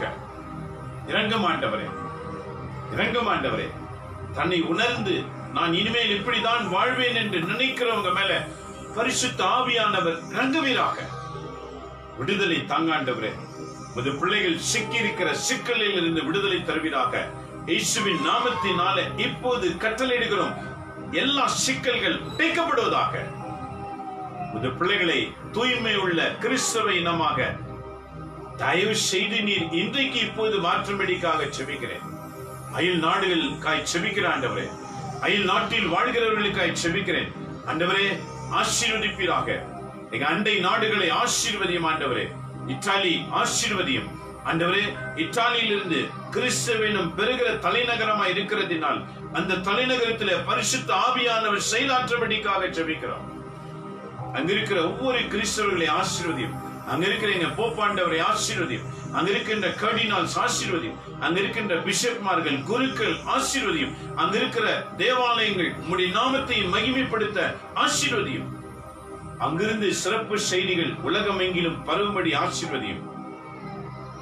உலகமெங்கிலும் இருக்கிற அனைத்து கிறிஸ்தவர்களை ஆசீர்வதியும். புதிய இனத்தை உண்டாக்கின இறைவன் கிறிஸ்தவர்கள் எங்க இருக்கிறார்களோ அங்கு அமைதி உண்டாகும்படி எல்லார் எண்ணங்களை மாற்றுவீராக. யுஎஸ்காய் செபிக்கிறோம், கனடாக்காய் செபிக்கிறோம், ஆஸ்திரேலியாக்காய் செபிக்கிறோம், சிங்கப்பூர் மலேசியாவுக்காய் செபிக்கிறோம், ஜெர்மனிக்காய் செபிக்கிறோம். ஆசீர்வதி ஆண்டவரே. ஒவ்வொரு கிறிஸ்தவர்கள் வாழ்விலே மாற்றுதலை தருவீராக. உகண்டாக்காய் செபிக்கிறோம், சவுத் ஆப்பிரிக்காய் செபிக்கிறோம், லெபனான் செபிக்கிற ஆண்டவரே. செபிக்கிற முழங்காலிட்டு செபிக்கிற மகனுடைய வாழ்வில் அற்புதங்களை செய்வீராக. ஸ்ரீலங்கா செபிக்கிறோம், அங்க இருக்கிற ஒவ்வொரு பணியாளர்களுக்காய் செபிக்கிறோம், துபாய்க்காய் செபிக்கிறோம், அங்க இருக்கிற ஒவ்வொரு கிறிஸ்தவர்களை தட்டி எழுப்பீராக. பாவத்தை விட்டு விலகி பரிசுத்தமாய் வாழ்கிற எண்ணத்தை உண்டாக்கும் ஆண்டவரே. இஸ்ரேலுக்காய் செபிக்கிறோம், ஈராக் ஈரானுக்காய் செபிக்கிறோம், சைனா ஜப்பானுக்காய் செபிக்கிறோம், பாகிஸ்தானுக்காய் செபிக்கிறோம். ஆண்டவரே, உலக நாடுகள் எல்லாவற்றையும் கருத்தில் அர்ப்பணித்து நாங்கள் செபிக்கிறோம். நியூசிலாந்து செபிக்கிறோம், சுவிட்சர்லாந்து செபிக்கிறோம். ஆசீர்வதியும் ராஜா. இங்கிருந்து பார்த்து கொண்டிருக்கிற உமது பிள்ளைகளை நீங்க ஆசீர்வதிங்க. உடைய கரம் இருக்கிற இடத்திலேயே தொடப்படுவதாக. Touch Lord Jesus. Let your power come down with each and every one, Lord. We surrender to you, Lord. Stretch out your hand upon them and touch and heal, Lord. Give the deliverance from killing disease. Give the deliverance from the demons, Lord. Give the deliverance from disease. Give the deliverance from all the evil forces right now. Remove from the Christian's life, Lord. Utilize them in mighty way, God. I surrender each and every one to you, God. And we remember all the humanity in this world. Bless Lord Jesus. Bless each and every one. More than 700,000 crores people are there in this world. Remember Lord Jesus. We surrender to you, everyone. Bless Lord. Bless Lord Jesus. ஆசீர்வதிங்க ஆண்டவரே. உமது பிள்ளைகளை நீ இந்த பூமியில ஆசீர்வதியும். கிறிஸ்தவர்களை கொண்டு அநேக மக்களை சந்தியும். அவர்கள் வழியாக அமைதியும் ஒற்றுமையும் தாரும். கிறிஸ்தவர்களை பிடித்த தரித்திரங்கள் ஒழியட்டும். பசாசுகள் விலகி ஓடட்டும். சோம்பேறி ஆவிகள் விலகி ஓடட்டும். ஜெப ஆவியினால் நிரப்பும். எல்லாரும் ஜெப ஆவியில் நிரம்பி பரிசுத்த ஆவி உதவியோடு விண்ணக தந்தையை நோக்கி பார்க்கிற அந்த பாக்கியத்தை அனைவருக்கும் தருவீராக. சாஸ்திரத்திற்கும் சம்பிரதாயத்துக்கும் பராமரித்திற்கும் அடிமையா இருக்கிறவர்களை விடுதலை செய்ய மாட்டவர். உம்மை நோக்கி மன்றாடும் இன்றைய வாசகத்தின்படி ஆசீர்வதிப்பீராக. இதை படிக்கிற ஒவ்வொருடைய மனக்கண்கள் திறக்கப்படட்டும். இவை அனைத்தும் எங்கள் ஆண்டவர் இயேசுவின் பெயரால் வேண்டி உமது ஆசீர்வாதத்தை நானும் என்னோடு செபிக்கிற ஒவ்வொருவருக்கும் பெற்றுக் கொடுக்கிறோம். எங்க நல்ல பிதாவே, ஆமேன், ஆமேன், ஆமேன். எரிசில் அன்பான மக்களே, மறந்துடாதீங்க. இன்னைக்கு திருப்பள்ளி வாசகத்தை திரும்ப படிங்க. மறுபடியும் சொல்றேன் பாருங்க, எழுதி வச்சுக்கங்க. இன்றைய திருப்பள்ளி வாசகம் மிக நமக்கு அவசியம். ரொம்ப சிறப்பாக ஆண்டவர் நமக்கு வழங்கி இருக்கின்றார். மறந்து விடாதீர்கள். இன்றைய வாசகத்தை நாம் இப்போது எழுதி வச்சுக்கங்க. உங்களுக்கு நான் சொல்றேன் என்ன வாசகம். Ephesian chapter 2 verses 12 to 23, 12 to 23. திருப்பாடல் ரெஸ்பான்ஸ் ரீடிங், சாம்ஸ் சங்கீத புத்தகம் 85 8 13, chapter 85 8 to 13. St. Luke chapter 12 verses from 35 to 38. லூக்கா நற்செய்தி 12ஆம் அதிகாரம் 35 38. திரும்ப குடும்பமா கூடி படிங்க. ஆண்டவர் சொன்ன வாக்கை நம்புங்க. கிறிஸ்தவ குடும்பத்துல பிறந்திருக்கிறோம், கிறிஸ்துவுக்காக. ஆக குடும்பமாக ஜெபிங்க. ஆண்டவர் உங்களை ஆசீர்வதிப்பாராக. இந்த செய்தி யூடியூப்ல உண்டு. பலருக்கு நீங்க ஷேர் பண்ணுங்க. யூடியூப்ல போய் டாக்டர் பிலிப் மரியான் போட்டீங்கன்னா எல்லா வீடியோஸ் வரும். இன்னைக்குரிய வீடியோ வரும். உடனே எல்லாருக்கும் அங்கிருந்து அப்படியே ஷேர் பண்ணுங்க. உலகம் தான் வாழ்கிற வாழ்க்கை என்ன அறிந்து கொள்ளட்டும். இதன் வழியாக இறைவன் உங்கள் அனைவரையும் ஆசீர்வதிப்பாராக. மீண்டும் நாளை காலை சந்திப்போம். Tomorrow morning 7:30 AM. God bless you. எல்லாம் வல்ல இறைவன், தந்தை, மகன், தூய ஆவியின் பெயராலே ஆமென்.